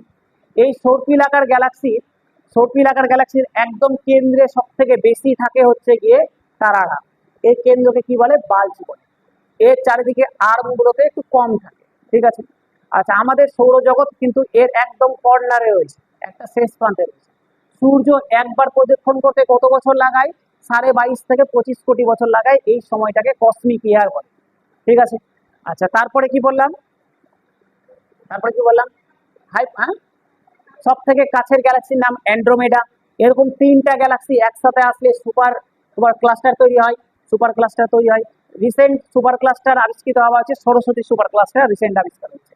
আচ্ছা এরপরে কি পড়লাম স্যার? এরপরে হাইপোথিসিস অফ ইউনিভার্স পড়লাম। তার মধ্যে আমরা টলেমি তত্ত্ব পড়লাম, টলেমির হাইপোথিসিস পড়লাম, যেখানে বলা হয় যে সূর্য স্থির, পৃথিবী সূর্যের চারদিকে রাউন্ড করছে। হয়ে গেল। তারপরে কোপার্নিকাস পড়লাম, হ্যাঁ মানে পৃথিবী স্থির, সূর্য তার চারদিকে ঘুরছে। তারপরে কোপানিকাসের পড়লাম, কোপানিকাস কি বললো? কোপানিকাস বললো যে না, ভুল কথা, সূর্য স্থির, পৃথিবী সূর্যের চারদিকে বৃত্তাকার পথে আবর্তন করছে। এরপর টলেমি আসলো, টলেমি বললো না, কোপানিকাস কথাটা ঠিকই বলেছে। না, টলেমি কেন আসবে, এই যে কেপলার আসলো, আমাদের টলেমি চলে গেছে আগে। হ্যাঁ, কেপলার আসলো, কেপলার বললো যে স্যার, না কেপলার স্যার কেন বলবে, কেপলার বললো যে ঠিকই বলেছে, কিন্তু ওটা বৃত্তাকার পথে নয়, উপবৃত্তাকার পথে ঘুরছে। তারপরে গ্যালিলিও আসলো, গ্যালিলিও তার রূপবীক্ষণ যন্ত্র দিয়ে দেখালো। নেক্সট যিনি আসলেন তিনি হব্বল, হব্বলের টেলিস্কোপ হচ্ছে প্রথম টেলিস্কোপ যেটা মহাকাশে পাঠানো হয়েছিল। হয়ে গেল এই পর্যন্ত গল্প। আচ্ছা, তারপরে পড়লাম, তারপরে কি পড়লাম স্যার? বিগ ব্যাং থিওরি পড়লাম, জর্জ লেনকারের দেওয়া big bang theory. Big bang theory বলছে একটা point of swords of point থেকে, সেটা থেকে ব্লাস্ট করে বিভিন্ন জিনিসগুলো তৈরি হচ্ছে। ঠিক আছে, ঠিক আছে। আচ্ছা, তারপরে কি বললাম স্যার? তারপরে আর কি বললাম? তারপরে দূরত্বগুলো পড়লাম স্যার। দূরত্ব এক অ্যাস্ট্রোনমিক্যাল ইউনিট সমান পড়লাম 1.49 ইন্টু 10⁻11 মিটার। যদি স্যার কিলোমিটারে বলি তাহলে 10⁸ কিলোমিটার। আলোকবর্ষ পড়লাম, আলোর স্পিড পড়লাম 3 ইন্টু 10⁸ মিটার পার সেকেন্ড। যদি এক আলোকবর্ষ বলে তাহলে 9.46 ইন্টু 10⁻15 মিটার। যদি কিলোমিটারে বলে তাহলে 12 কিলোমিটার, 10⁻12 কিলোমিটার। তারপরে সব থেকে বড় একক পড়লাম পারসেক, 1 পারসেক ইকুয়াল টু পড়লাম 3.26 আলোকবর্ষ। এই তো ছোট একটা জিনিস। ঠিক আছে, বুঝে নিলাম স্যার। তাহলে এবার স্যার গল্পতে আসি। ধরো গল্প হয়ে গেছে আমাদের, আজকের মতো কমপ্লিট হয়ে গেছে। ধরো স্যার এটা গ্রাম, ভালো করে বুঝবে স্যার, এটা একটা গ্রাম, আমার গ্রাম এটা। গ্রামগুলো একসাথে এসে তৈরি করলো, ধরলাম অঞ্চলে গেলাম না, একবারে ধরলাম ব্লক তৈরি করলো, ব্লক তৈরি, ব্লকগুলো একসাথে আসলো, ডিস্ট্রিক্ট বানালো, ডিস্ট্রিক্ট একসাথে আসলো, স্টেট বানালো, স্টেট একসাথে আসলো, কান্ট্রি বানালো, কান্ট্রি বানালো, কান্ট্রি স্যার একসাথে আসলো, আর্থ বানালো। স্যার আর্থ একসাথে আসলো, অনেকগুলো আর্থ একসাথে আসলো, অনেকগুলো আর্থ বলতে অনেকগুলো গ্রহ একসাথে আসলো, গ্রহ নক্ষত্র মিলে সৌরজগৎ বানালো, সৌরজগৎ বানালো। সৌরজগৎ গুলো এরকম এইরকম অনেকগুলো আসলো, তারামণ্ডল এরকম অনেক, সূর্য একসাথে আসলো, তারামণ্ডল, নক্ষত্রমণ্ডল, তারামণ্ডল, কনস্টিলেশন বানালো। এখান থেকে স্যার গ্যালাক্সি আসলো, এখান থেকে স্যার ইউনিভার্স আসলো, ব্রহ্মাণ্ড আসলো। ঠিক আছে, আমরা ব্যাক প্রসেসে আসা শুরু করেছি স্যার, ইউনিভার্স থেকে পড়তে শুরু করলাম, ইউনিভার্স পড়তে গেলাম গ্যালাক্সি, ইউনিভার্স দেখলাম, গ্যালাক্সি কি জিনিস দেখলাম। ধীরে ধীরে আমরা কিন্তু এখান থেকে আস্তে আস্তে আমরা নক্ষত্রমণ্ডল, তারামণ্ডল হয়ে আস্তে আস্তে সৌরজগৎ, সৌরজগৎ হয়ে আমরা আর্থ, পৃথিবী, গ্রহ নক্ষত্র পড়বো, তাহলে আমার এখানে গল্প শেষ। তারপরে আমরা কান্ট্রি যেমন আছে দেশের বিভিন্ন যেগুলো পড়তে হয়, ভূপ্রাকৃতিক যদি পড়বো, তাহলে আমার এখানেই চ্যাপ্টারটা শেষ হবে, মানে সিলেবাসটা আমার এখানে গিয়ে শেষ হয়ে যাবে। শুরু হয়েছে এখান থেকে, এই ব্যাক প্রসেসে এইভাবে গিয়ে শেষ করে। ঠিক আছে, কারো যদি প্রথম থেকে কোনো ডাউট থাকে জিজ্ঞাসা করুন। নাই? হ্যাঁ বন্ধু, স্যার কারো কোনো সমস্যা একটুও যদি থাকে